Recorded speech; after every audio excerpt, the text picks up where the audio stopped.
और अब मैं आपको दिखा रहा हूँ प्राकृतिक शक्तियों के बारे में। प्राकृतिक शक्तियाँ क्या चीज होती हैं?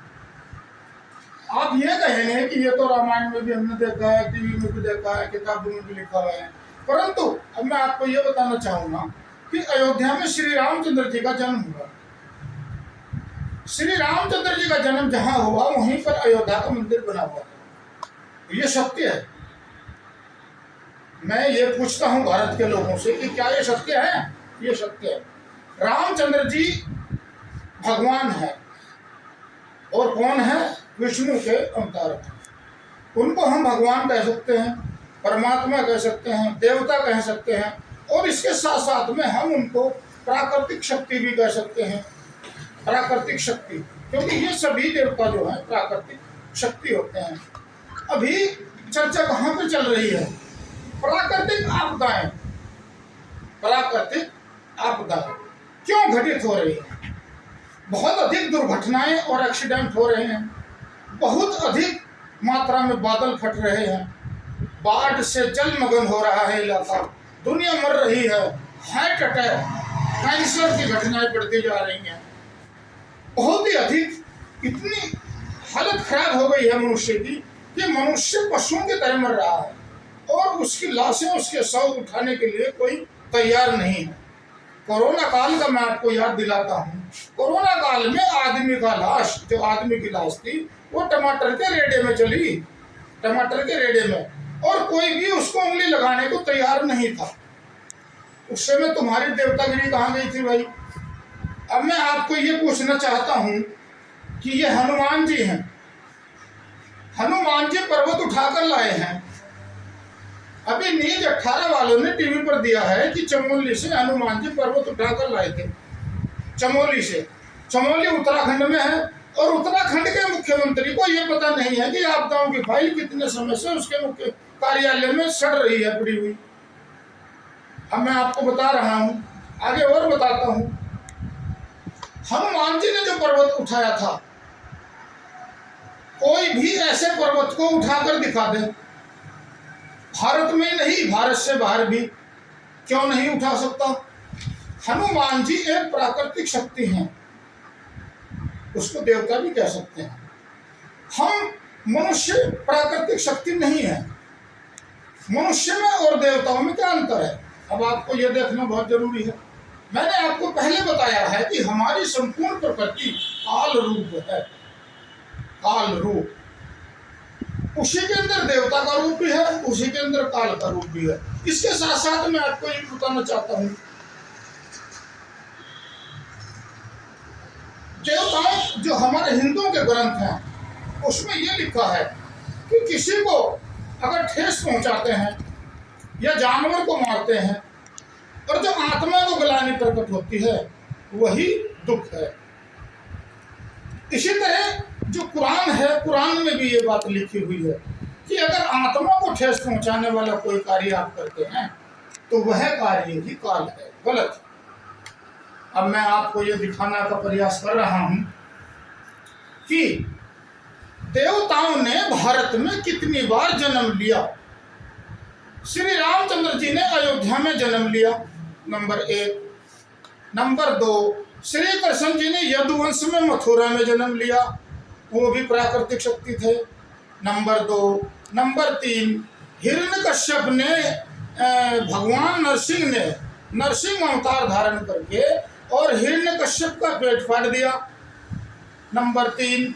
और इसके अलावा परशुराम जी का अवतार हुआ, नंबर 4। और मैं ये जानना चाहता हूँ कि भारत में 4 अवतार यानी 4 देवता प्रकट हुए, और सबसे ज्यादा हालत खराब भारत की है। क्यों है भारत की हालत खराब? प्राकृतिक आपदाओं को आज तक भारत नहीं पकड़ सका।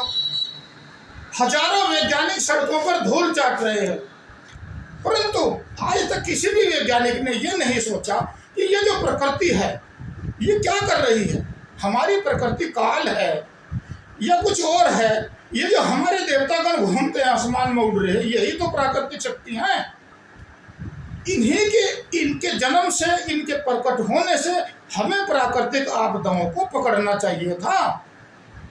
अरे भाई मुझे ये बताओ, जोशीमठ में जो भूकंप आया था 7 जुलाई 23 को, 2-3 जुलाई 23 को, और जमीन से लेकर आसमान में जो शक्ति निकली तो मकान दीवार के बीच में से फट गए। और मैं उसको देखने के लिए गया था, काफी मीडिया भी वहां पर थी। ऐसी कौन सी शक्ति वहां पर छोड़ी गई कि जो जमीन भी फट गई और मकान भी फट गया? अरे किसी राजनीतिक पार्टी का कोई आदमी ऐसी शक्ति छोड़ सकता है क्या?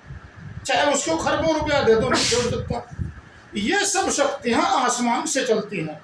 मेरा कहने का तात्पर्य यह है, हमारे अंतरिक्ष में ऐसी ऐसी करोड़ों प्राकृतिक शक्तियां भरी पड़ी हैं जो बहुत ही भयंकर हैं और विनाशक हैं। जैसे कि हनुमान जी पर्वत उठाकर लाए। पर्वत क्यों उठाया गया था? क्योंकि वे जड़ी की पहचान नहीं कर पाए थे। उन्होंने सोचा पूरे पर्वत को उठा लो, जो भी जड़ी कामयाब होगी डॉक्टर अपने आप पहचान लगा। तो आप पर्वत को उठाकर दिखा दो, आपको एक चूहा भी नहीं पकड़ा जाता, पर्वत तो क्या उठा लोगे। और मैं आपको ये बताना चाहता हूँ, भारत के महान लोगों को, भारत के कि सबसे ज्यादा पूजा पाठ भक्ति भारत के अंदर है। 4 बार, कम से कम 4 बार अवतरण, देवताओं का अवतरण भारत में हुआ है और भारत ही इस शक्ति को पकड़ने में नाकाम रहा है। अब आपको मैं ये भी जानकारी देना चाहता हूं कि जो प्राकृतिक शक्ति का मैं जिक्र कर रहा हूं, इसी प्राकृतिक शक्ति के द्वारा भयंकर दुर्घटनाएं, एक्सीडेंट हो रही हैं।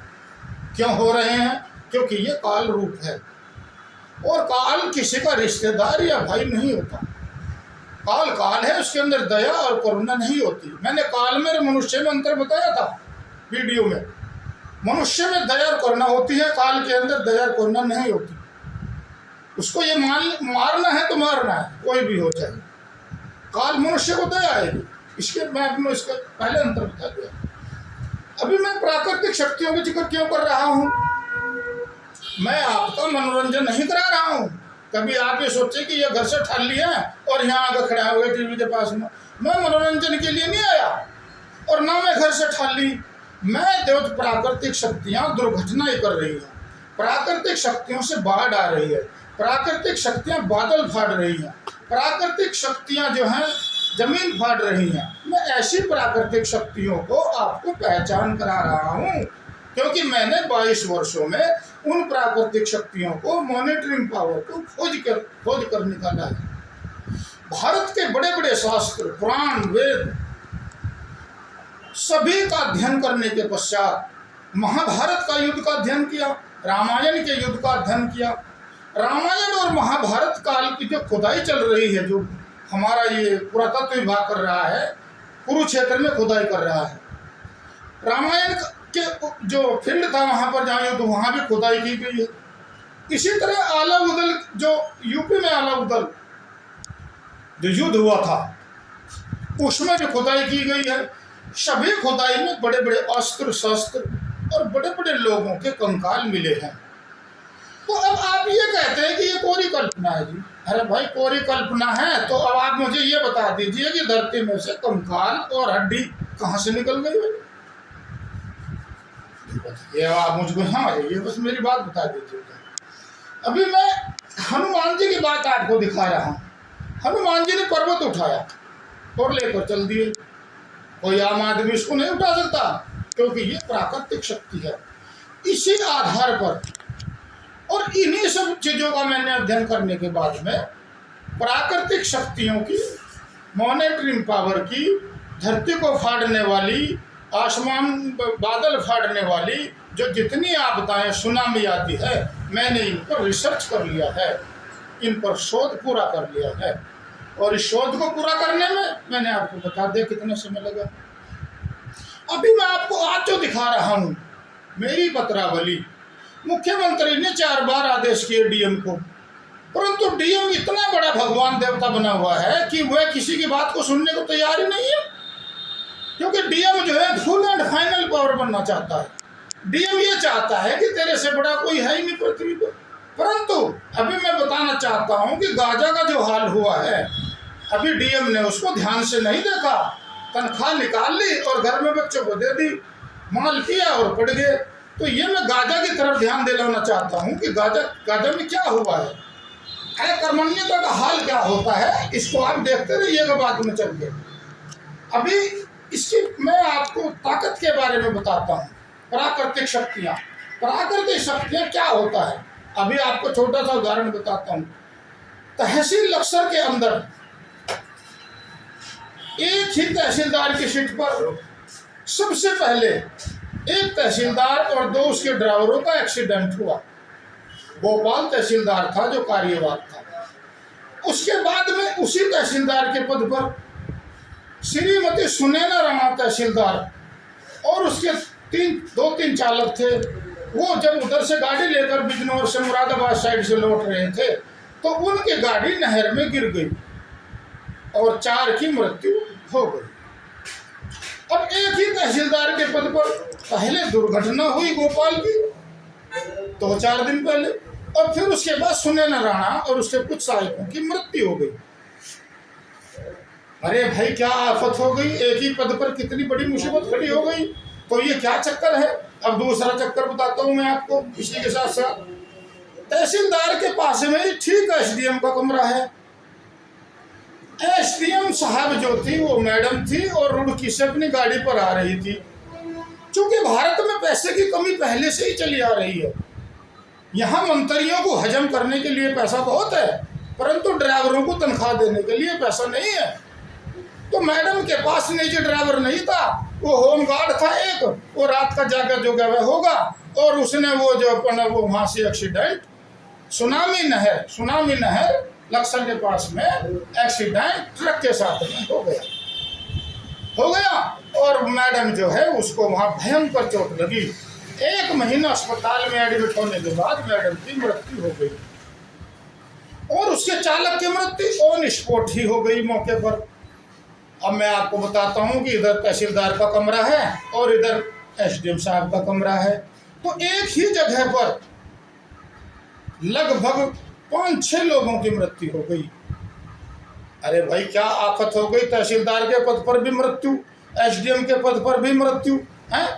ये क्या समस्या हुई। अभी मैं इसी दूसरी घटना बताता हूँ जो खेड़े मुबारकपुर गांव पड़ता है। सन 2021 में वहाँ पर क्या हुआ, बहुत ही अधिक मृत्यु हुई। यदि कोई जांच करना चाहता है तो वो मेरे से पूछे और मैं वहाँ का बयान करा दूंगा, उनके मृत्यु प्रमाण दिला दूंगा। इसी प्रकार की घटनाएं लक्सर गांव में बहुत ही अधिक मृत्यु हुई। कुछ समय तक 20-22 मृत्यु एक साथ हुई। सेठपुर गांव में भी 10-12 मृत्यु एक साथ हुई। बहाना अलग अलग होता है उसका, मृत्यु एक साथ होती है। अब आप ये कहेंगे कि ऐसा क्यों। हमने आपको बताया है कि जो मॉनिटरिंग पावर है यानी शक्ति है, प्राकृतिक शक्ति, वह सजीव होती है, निर्जीव नहीं होती। जैसे सूखा हुआ घास है ऐसा नहीं है, सजीव होती है। और सजीव के लक्षण क्या होते हैं, सजीव के अंदर सोचने की, विचार करने की, कार्य करने की क्षमता होती है। आपने विज्ञान में सजीव के लक्षण पढ़े होंगे कि विज्ञान जो ये कहता है कि सजीव किसे कहते हैं और निर्जीव किसे कहते हैं। निर्जीव घास से सूखा हुआ घास, उसमें कुछ भी नहीं है, प्राण भी नहीं है, गत्ता कागज निर्जीव है। और सजीव क्या है, हरा घास, हरा पेड़, मनुष्य, जीव जंतु, जानवर, ये सजीव है। तो जिस तरह हमने आपको बताया है कि जो प्राकृतिक शक्तियाँ होती हैं वे सजीव होती हैं। यदि वे किसी आदमी पर छोड़ दी जाए तो वे जो अपने मन में सोच कर आती हैं वही करती हैं। जो हम सोच रहे हैं वो नहीं करेंगी, क्योंकि हमारी सोच में और उनकी सोच में अंतर है। वे वही करेंगी जो सोचकर चली हैं। इसलिए मैं आपको ये ध्यान दिलाना चाहता हूँ, प्राकृतिक शक्ति क्या चीज होती है। अब लक्ष्मण जी को शक्ति लगी तो लक्ष्मण जी को शक्ति कहाँ से लगी, मेघनाद के पास शक्ति थी, नहीं तो लक्ष्मण को मारना आसान काम नहीं था। लक्ष्मण जो है रामचंद्र जी के भाई थे, उनको मारना आसान कार्य नहीं था, परंतु मेघनाद के पास में जो भयंकर शक्ति थी उससे उनको घायल कर दिया गया। और हनुमान जी क्योंकि प्राकृतिक व्यक्ति हैं, देवता हैं, और उनके द्वारा पर्वत उठाया गया। पर्वत क्योंकि वो भी प्राकृतिक शक्ति हैं। तो मैंने सभी भारत के इस तरह के इनका अध्ययन करने के पश्चात प्राकृतिक शक्ति को पहचाना है, पकड़ा है पुराणों से, जिसे मैं आपको दिखा रहा हूँ। अभी आप आगे देखते जाइए। ये पर्वत लेकर देख ली किस प्रकार हनुमान जी आए हैं, पर्वत को हाथ पर उठाकर। अब मैं पूछना चाहता हूँ कि बहुजन समाज पार्टी या कांग्रेस पार्टी या भाजपा पार्टी या सपा पार्टी, कोई आदमी पर्वत उठा सकता है? हाथ पर उठा सकता है कोई? कोई नहीं उठा सकता। मैं भी नहीं उठा सकता। क्यों नहीं उठा सकता? क्योंकि हम प्राकृतिक शक्ति नहीं हैं, हम मनुष्य हैं, और मनुष्य के अंदर इतना बल नहीं होता कि वह प्राकृतिक शक्ति को उठा ले। अभी आप वीडियो को देखते जाइए, मैं आपको दिखा